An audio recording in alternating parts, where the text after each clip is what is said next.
जपाकुसुमसङ्काशं काश्यपेयं महाद्युतिं तमोरि सर्वपापघ्नं प्रणतोऽस्मि दिवाकरम्। ॐ ह्रां ह्रीं ह्रौं सः सूर्याय नमः।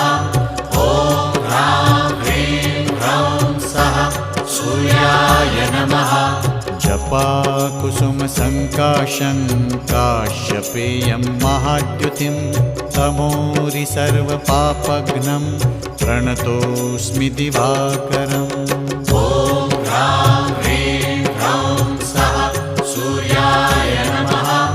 ॐ ह्रां ह्रीं ह्रौं सः सूर्याय नमः। जपाकुसुमसङ्काशं